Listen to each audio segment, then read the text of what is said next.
traffic. Just had a 3200 install, Circle D stall converter installed in my car. I'm giving you an idea how it operates in really heavy traffic, stop and go.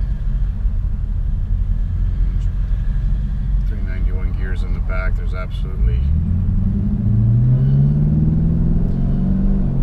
no difference as far as your initial takeoff, like stalling up to 32 and then moving. You can see by the car, you can see by the speedometer and the RPMs that the car does move. My foot's off the gas right now, so the car does roll under its own power.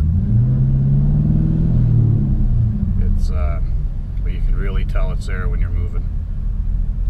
It's a really good upgrade for any L99 Camaro.